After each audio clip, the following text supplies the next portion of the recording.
Hey, everybody. Welcome to episode probably 67 of the Hey Everybody podcast. My name's Christopher Gold, which you probably know. If I said that too fast, as I'm often wont to do, it is Christopher Gold. Host of the Hey Everybody podcast, lover of black coffee, and other things, unknown singer-songwriter extraordinaire. I'm very happy you're here. I'm shooting this on Monday morning, as I do. So I still have the weekend on my mind. I hope you guys had a wonderful weekend. Kicking off with the recommendation right up top, I used a portion, a very small one, of my weekend to finish this book. It's called The Great Glorious Goddamn of It All, and it is by Josh Ritter.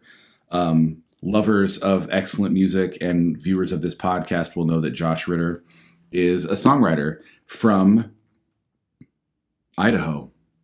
And he's tremendous. He's one of my favorites. He's one of the best songwriters doing it right now, maybe ever. And this is his second book. I believe I recommended his first book, Bright's Passage, on the podcast before. This is the new one. It's superb. It sort of a coming-of-age tale about a young boy growing up around the timber industry. His dad's a lumberjack, and we meet him, the main character of the book, on his deathbed, and he's sort of recounting an important event of his childhood. And it's written by one of the best songwriters in the world, so it's very good. I laughed. I might have cried if I weren't dead inside. It's very good. I hope you enjoy it. My weekend was good. My last week was good. I played some shows. Saturday found me opening for my friends in Chicago Farmer and the Field Notes. Cody, aka Chicago Farmer, is fast becoming a buddy and one of my favorite people to play shows with. I'm such a fan of his writing and just his vibe.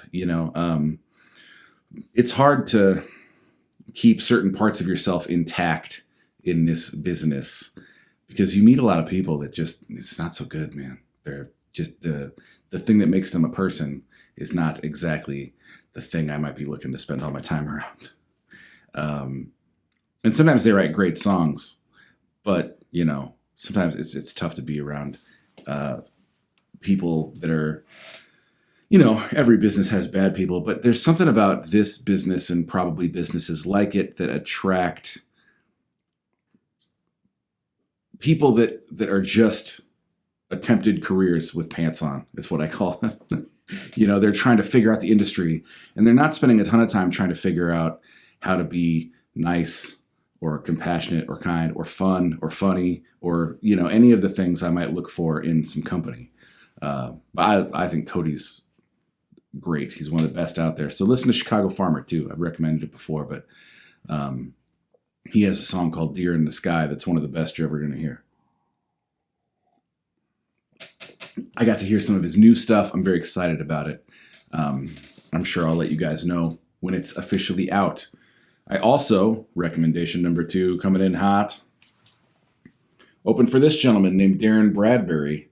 This is his most recent record. It's called Art Advertisement. Very funny. And I love this record. He writes what I would call folk songs, but then he dresses them up in a way that really adds a lot to them without distracting from the fact that he's a marvelous writer and lyricist. So check out that record. And I got to meet him and open for him on Thursday here in Appleton. And it was terrific. It was kind of what I needed at the moment. His show was wonderful. And I really, really enjoyed every second of it.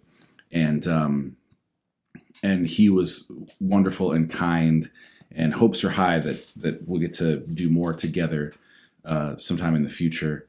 I felt like we got along pretty good, and I really hope you'll support him. He's someone I like a lot. So Darren Bradbury, Darrin, if you didn't catch the cover of the record. That's a tricky one.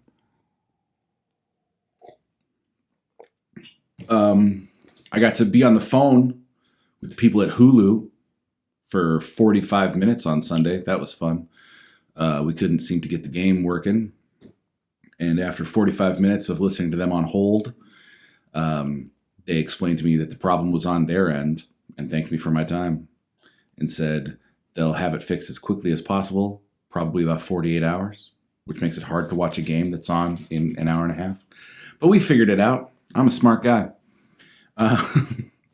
It did make me laugh, though, that marketing in the world right now is so sort of omnipresent and all the time that I'm on the phone with this company because I am displeased with the service they're providing me because it's not working. And the whole time I'm on hold, I get terrible hold music. Oh my goodness. Really, really like next level bad hold music. And then it's interspersed with a guy with this voice coming in between the hold music to tell you all the different ways you can give Hulu even more of your money.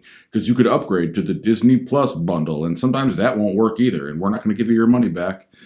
And it just made me laugh that, like, I'm calling you now because I'm unhappy. I'm not calling so that you can, try to sell me more of your shit. But it's all right. And the guy I talked to is very nice. And I will tell you that one of my superpowers is the ability to be very upset with a company, but understand that the person I'm talking to is not the company. They're just a person with a job. The world would be a better place if more people knew that. Usually a lot of effort is put in to make sure that you don't really ever get to talk to anyone in charge. You're just talking to someone who's trying to pay their bills, and probably doing their best. Yeah, it snowed. That was fun. And I found myself sort of revisiting a band I've really loved for a long time and listening to an EP of theirs that has been a good soundtrack to the beginning of winter. So this band is called Two Gallants, and they're from San Francisco. And this EP is called The Scenery of Farewell. It is an EP. It's only 5 songs, but it's a half hour long. They write long ones. But I love this EP. They're a 2-piece, a guitarist, singer, and a drummer who also sings. And typically they're in like a kind of bluesy country sort of vibe. And in their last couple records, they got very loudy. I was trying to go loud and rowdy. Again, this is where a better, smarter person would edit. But I'm not going for slick. I'm really not. I'm going for, if you and I went and had coffee together, I would get so excited about Two Gallants that I would say loudy. So this is real. You're hanging out with Sea Biscuits here. Two Gallants, sometimes later on in their career, they got loud and rowdy. Henceforth, loudy. But early on, it was a little more like folky, but still with some volume. I really encourage you to listen to this band. They're very good. But this EP has been going down real smooth. It's a little more mellow, even for them, and acoustic, and like a fiddle here and there will come in, and some harmonica. Really, really nice stuff. I hope you'll check it out. And now, an announcement. Let me drink my coffee. Oh, you know what I just realized? I'm using the wrong mug. I forgot that today was Monday. So I'm currently drinking coffee out of my Johnny Cash Folsom Prison Brew mug. It's a good mug. My wife got it for me. From the Johnny Cash Museum in Nashville, Tennessee. But it is a Monday. And this is a tricky one because I've been told... So I got some news today, and I was told not to share it until the people that gave me the news share it. But I'm shooting a podcast that's going to come out a couple days from now, and I have to assume it'll be okay to announce this by then. Here we go. It's not a big... I don't know. It's a weird time to be a person. So my band and I are supposed to play a show on Wednesday, which is the day this podcast comes out. and we're very excited. We're doing a full band acoustic thing. We've never done that before. It's not just like the quieter. Like both me and Caleb are playing acoustic guitar. We, worked up a very specific set list that we're very excited about. Made up entirely of songs that you wouldn't expect to hear this way. We do have like some dusty, twangy, acoustic-y songs. We're not doing any of those. We're just doing loud ones, acoustic, and different. And I was very excited. It's one of my favorite things to do with a song is see how different we can make it. And I got the email this morning that says the folks putting it on, someone on their team, and possibly more than just one someone, though they are vaccinated and being very safe, we got COVID happening. So the show canceled. Which, up top, the first thing as a human being, the first thing you have to say, you have to let yourself feel is, here's hoping everybody gets through, pulls through okay. God willing, these will be asymptomatic things. It doesn't look, some people are not feeling very good. But, again, here's hoping everyone gets through it all right and quickly. Now getting to the business of being Christopher Gold in the time of a seemingly endless screw around at the hands of COVID. This has been happening a fair bit, these cancellations, because someone involved in the show has come down with COVID. And it puts you in a tricky position because I don't know. I was talking to Tori about like, every time this happens, it makes you wonder, like, should we even be playing shows? Should we, what are we to do here? I don't know. Because a lot of very smart, trustworthy people are saying, look, I don't want to talk to you guys about science or medicine because unlike seemingly a lot of people in the world, I can understand and admit that those are not my fields, and I would hate to ever be the reason something got passed along or misunderstood or misheard or whatever. I don't want to put out any information unless I can say like, hey, you can come find me and ask if I said that. And I will say, yes, I did. And I'm glad that I did because at the time, whatever. I'm not a doctor. I'm not a scientist. I'm not a journalist. You should not be here for that kind of information. What I am is a full-time musician. I'm a singer of songs that I have written. I make the vast majority of my money traveling to a place, taking my guitar out of the case, playing songs for people. Then people pay me for that. They sometimes buy merch. They very often these days just throw money in my guitar case. That's like the new thing. Because people are buying cars that don't have CD players anymore. And they end up just saying, I'm going to listen to you on Spotify and throwing money in my guitar case, which is kind of beautiful in a way. And that's how I make my money. And a lot of that is getting taken away right now. We had a very good summer. And I think the fact that shows are having to move indoors now is hurting us a lot of it. But it has forced me to sort of re-examine my motivations for doing what I do, which are as strong and clear and pure as ever.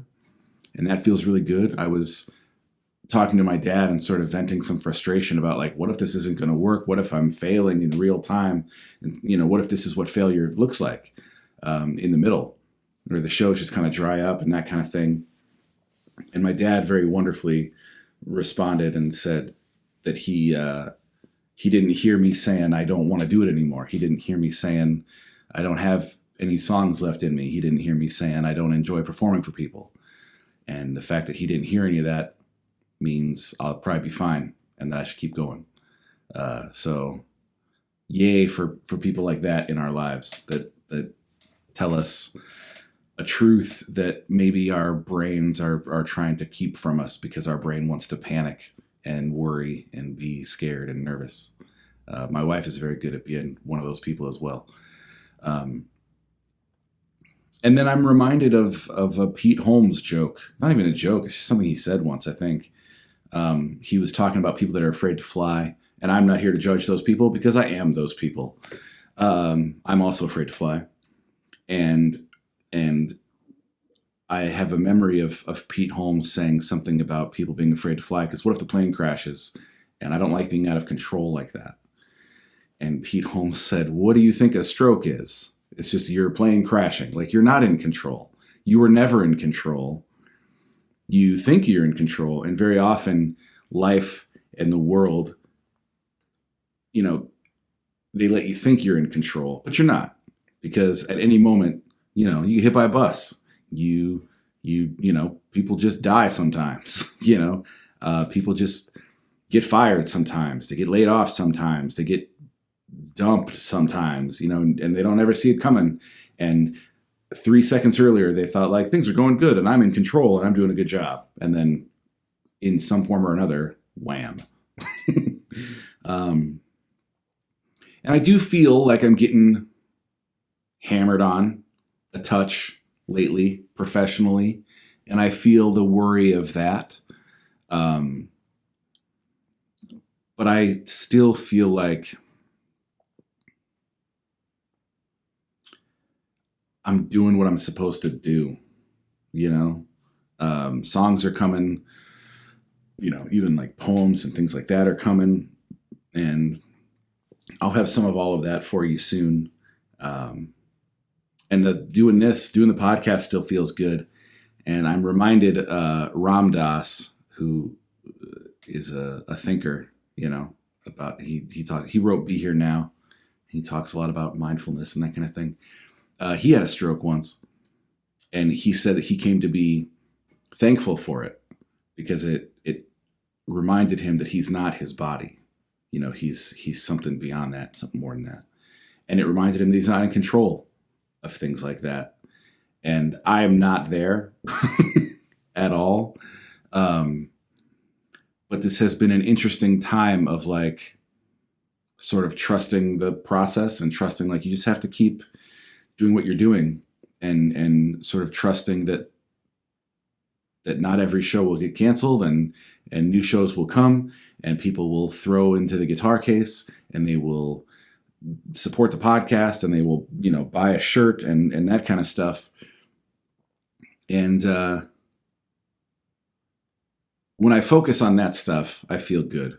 When I focus on how does it feel when you write a song? How does it feel when you're on stage? How does it feel when you shoot the podcast? It feels good. And more than good, it feels right. It feels like this is me being me and doing what I'm supposed to be doing. And, just have to hope that we'll figure this thing out and it'll get turned around. And, I think there's plenty of reason to be hopeful, but there's just so much unknown still. I was telling Tori like that, I think has been the most frustrating thing. There have been certainly sadder things, but the most frustrating thing has just been what feels like a lack of any one voice saying, here's what's wrong, here's what you should do, boom. And I know to a degree that's not a realistic thing to ask from a thing like science, because science by its very nature is meant to change. Science by its very nature is hoping to discover where it's wrong and to adapt and change and that kind of thing. But man, as humans with human brains, don't you want that so bad? Don't you just want some person that looks really good and is maybe a little bit older than you and taller than you to go like, here's the problem, here's the solution, here's what you should do to get from here to there. Oh, that'd be nice, wouldn't it? That'd be real good. But we don't get that. And it's good to accept that we very rarely, if ever, will get that. In the meantime, we have to focus on what we can control and what we have now and what we get now and what feels right now. And for me, that means uh, writing songs and writing other stuff and doing this podcast and talking to you guys and um, trying to hope, even just finding the good and like, it's not a good thing that someone got sick, and it's not a good thing that our show got canceled, and it's not a good thing. I am not the kind of musician that gets paid either way. So like when a show gets canceled, goodbye money. But, Wednesday night is date night, and date night was going to get canceled so that we could play this show, which is something we're happy to do. We're very excited about it. And now I guess date night's back on. And I think sometimes the path through these things is just, is there anything good here? And date night's back on. I love date night. I get to go out with my wife and just look at her while I eat food. It's pretty nice. I like it. I was going to say I recommend it, but I don't. I don't want to catch any of you fools on a date with my wife. Get a mug upside the head. I think that's it. Should we call it? I know it's been a little short, but sometimes they're a little long. I've been enjoying the new sort of way of just doing the recommendations as they come. And, sometime soon there might be a song performed here. I have new ones. Yeah. I don't know what I might hope that you guys could have gotten out of this, except an update on what's going on with me. And maybe just a feeling that, like, it's a powerful feeling to see someone think or feel or speak the way we're thinking and feeling and speaking. So, though I don't ever want to be part of this, like, social media world of, like, oh, my pain, and then other people go, like, I know, mine too. I don't want to do that. But I do want to be a part of a community of people that go, like, hey, I'm struggling with this. And maybe they go, yeah, me too. And then hopefully the person that started the conversation goes, but you know what's been helping? Or you know what I've been thinking about? Or you know what I've been trying? And then the other people go like, oh, that's a good idea. Or they might go, oh, me too. Or they might go, I've been trying this, because the fact that we don't know what's going to happen and we're not promised anything. And this has been a nice reminder. My whole life has been things not going the way I thought they would, sometimes wonderfully. I spent the first 22 years of my life going, never getting married, ever. And then Tori happened, and I didn't see that coming. And I had to just be with her forever. Just couldn't not do it. So we got married. But I was pretty sure, like, not kids though. And then one day it was just, we gotta have a kid. And now, Ollie is here, and it's remarkable and wonderful all the time. And same with Mike, I thought there was a trajectory where, like, if you write good songs and you show up on time and you treat people good and all this kind of stuff, certainly this will happen and then this will happen and this, that has not been the way it's gone. And sometimes it's wonderful. The biggest show my band ever played, we found out we were going to play it 2 days before we played it. We didn't see it coming. We couldn't have predicted that it was going to happen. And, maybe there's other stuff that could happen tomorrow. You don't know. I'm reminded of a wonderful comedian and storyteller named Mike Birbiglia, who was saying, and I'm really, really paraphrasing because I don't remember exactly how he said it, but he was saying at the beginning of a career in stand-up comedy, you have to let yourself be kind of stupid.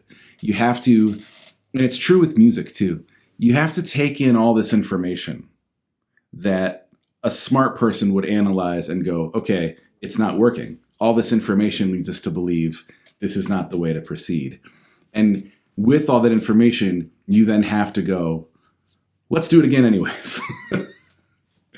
And maybe there's some comfort in that, like, it's always been like that, for me at least. It's always been about, oh, that didn't go the way I thought it would, or people didn't come to that thing, or the record didn't do what I thought it would, or we didn't get that show, or we didn't get that tour, or whatever. Let's try to get another one.